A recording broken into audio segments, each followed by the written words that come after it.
আলুর দম তো আপনারা অনেক খেয়েছেন। এই রকম ছোট আলু দিয়ে এঁচোড় আলুর দম একবার বানিয়ে দেখুন, স্বাদ দেখবেন মুখে লেগে থাকবে। অসম্ভব সুস্বাদু, স্বাদ মুখে লেগে থাকার মতন এক রেসিপি। নমস্কার বন্ধুরা, সাথী কিচেনের আবারও এক নতুন রেসিপিতে আপনাদের সকলকে স্বাগত জানাই। আজকে আমি শেয়ার করব এঁচোড়ের একেবারে অনবদ্য নতুন স্বাদের একটি রেসিপি। তাই ভিডিও কোথাও স্কিপ না করে শেষ পর্যন্ত দেখে নেওয়ার অনুরোধ থাকলো। প্রথমেই দেখুন, এখানে এঁচোড়গুলোকে এইরকম ডুমো ডুমো করে ফালা করে বড় করে কেটে নিয়েছি। আর এঁচোড় কাটার সময় হাতে অল্প করে সর্ষের তেল মেখে নেবেন, তাহলে দেখবেন এঁচোড়ের আঠা আর হাতের মধ্যে লাগবে না। এইভাবে প্রথমে এঁচোড়টা কেটে ভালো করে ধুয়ে পরিষ্কার করে নিয়েছি। তারপরে এঁচোড়গুলোকে অল্প একটু নুন ও হলুদ জলের মধ্যে সেদ্ধ করে নেব। প্রথমে জলের মধ্যে লবণ দিলাম, তারপরে হলুদ দিচ্ছি, তারপরে এঁচোড়গুলোকে দিয়ে তারপরে এর মধ্যে দিয়ে দেব সর্ষের তেল। 1 চামচ সর্ষের তেল দিয়ে এঁচোড়গুলোকে সেদ্ধ করলে যেই পাত্রতে সেদ্ধ করবেন সেই পাত্রে দেখবেন আর কোনো আঠা লাগবে না। তাই যখনই এঁচোড় সেদ্ধ করবেন তার মধ্যে দেখবেন অল্প একটু সর্ষের তেল দিয়ে দেবেন। দেখবেন এঁচোড় এবং আলু সমস্ত কিছু বেশ গোটা গোটাও থাকবে, এঁচোড়গুলো কিন্তু একটুও ঘেঁটে যাবে না। আর যেই পাত্রতে সেদ্ধ করবেন সেই পাত্রে কিন্তু আর এঁচোড়ের আঠাটা লাগবে না। তার জন্য সেদ্ধ করার সময় অল্প একটু সর্ষের তেল দিয়ে দিন। আর এঁচোড়গুলোকে সেদ্ধ করতে হবে প্রায় 3 মিনিট। 3 মিনিট মতো সেদ্ধ করে নিলে এঁচোড়গুলো এইরকম গোটা গোটা থাকবে। এঁচোড়গুলো সেদ্ধ করে নিয়ে জলটা ঝরিয়ে নিয়েছি। দেখুন কত সুন্দর গোটা গোটা আছে, একেবারে ঘেঁটেও যায়নি, আবার কিন্তু শক্তও থেকে যায়নি। এইরকম গোটা গোটা থাকলে এটা খেতে বেশি ভালো লাগবে। আর সেদিকে আমি নিয়েছি দেখুন ছোট আলু। ছোট আলুগুলোকে আমি 2টো সিটি দিয়ে সেদ্ধ করে নিয়ে জলটা ঝরিয়ে নিয়েছি। আলুগুলো বেশ ভালোভাবে সেদ্ধ হয়ে গেছে। তারপরে ঠান্ডা করে নিয়ে আলুর খোসাটাকে ছাড়িয়ে নিচ্ছি। আলুগুলোকে এইরকম খোসা সমেত দুফালি করে কেটে নিয়ে প্রথমে 2টো সিটি দিয়ে সেদ্ধ করে ফেলুন। তারপরে ঠান্ডা করে নিয়ে এইরকম খোসাটা ছাড়িয়ে নিন। বেশ সুন্দরভাবে খোসাটাও ছাড়ানো হয়ে যাবে। আর এইভাবে আলুর দম তৈরি করলে খেতেও দেখবেন দারুণ লাগবে। আর এই রকম খোসা সমেত আলুগুলোকে প্রথমে সেদ্ধ করে ফেলুন, তারপরে খোসাটা ছাড়িয়ে দেখুন কাজটা কিন্তু অনেক সহজ হয়ে যাবে।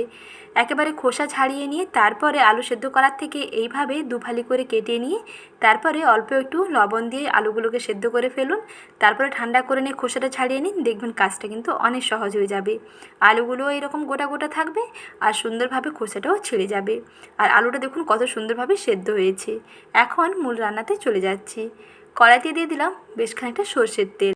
সর্ষের তেলে রান্নাটা করলে স্বাদ আরও দ্বিগুণ অংশে বেড়ে যাবে। তাই এখানে আমি প্রথমে সর্ষের তেলটাকে ভালো করে গরম করে নিয়েছি। তারপরে গোটা গরম মশলা ফোড়ন দিলাম আর 2টো তেজপাতা কেটে দিয়ে দিলাম। তেজপাতাটা এবং গোটা গরম মশলা একটু ভেজে নিয়ে তার মধ্যে দিয়ে দিচ্ছি প্রথমে রসুন বাটা। রসুন একটুখানি ভেজে নিয়ে তারপরে দিয়ে দিতে হবে আদা বাটা। রসুন কিন্তু বেশি ভাজবেন না, তাহলে কিন্তু রসুনের গন্ধটা চলে যাবে। তাই রসুনটা অল্প একটু ভেজে নিয়ে তারপরে দিয়ে দিলাম আদা বাটা। আদা ও রসুনের পরিমাণ থাকবে 2:1, অর্থাৎ 2 চামচ আদা বাটা নিলে 1 চামচ নিতে হবে রসুন বাটা। আদা ও রসুন একটু ভেজে নিয়েছি। এখন এর মধ্যে দিয়ে দিচ্ছি পেঁয়াজ বাটা। পেঁয়াজ বাটার পরিমাণটা একটু বেশি থাকবে। আদা বাটা রসুন বাটা 2 চামচ বা 1 চামচ নিলে পেঁয়াজ বাটা নিতে হবে 4 চামচ। 4 চামচ পেঁয়াজ বাটা, অর্থাৎ 2টো মিডিয়াম সাইজের পেঁয়াজকে ভালো করে মিহি করে এরকম বেটে নিয়েছি।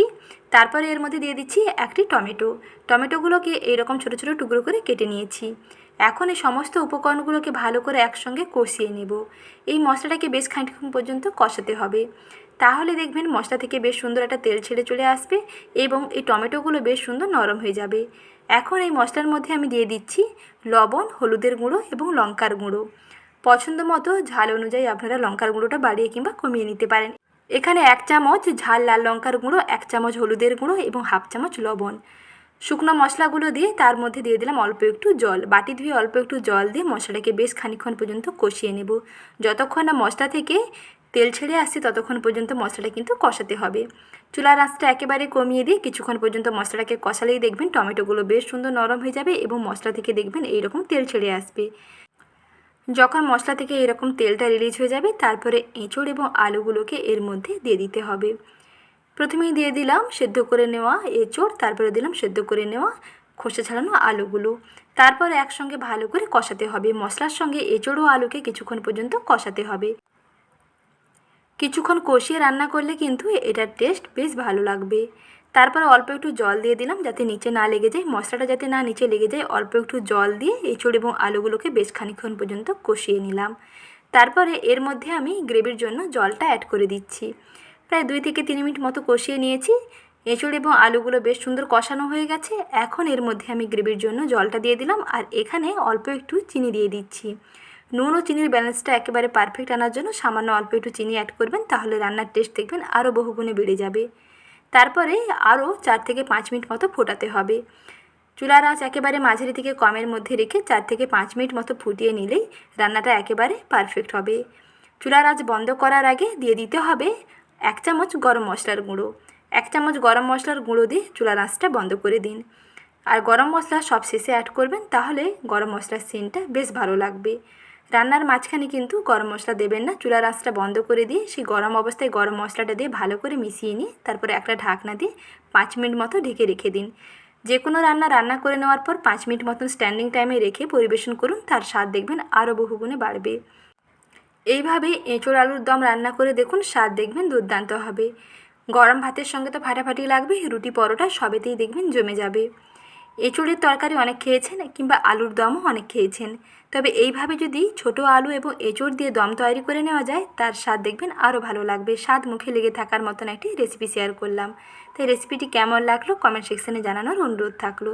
আর ভালো লেগে থাকলে বরাবরের মতন একটি লাইক করবেন। আপনাদের একটি লাইক আমাদেরকে অনেক মোটিভেট করে নতুন ভিডিও বানাতে, তাই দেরি না করে ঝটপট একটি লাইক করে দিন। আজ এই পর্যন্ত, আবারও ফিরে আসবো নতুন রেসিপি নিয়ে। পরবর্তী রেসিপি দেখার আমন্ত্রণ থাকলো। ভালো থাকবেন, সুস্থ থাকবেন। রেসিপি দেখার জন্য জানাই অসংখ্য ধন্যবাদ।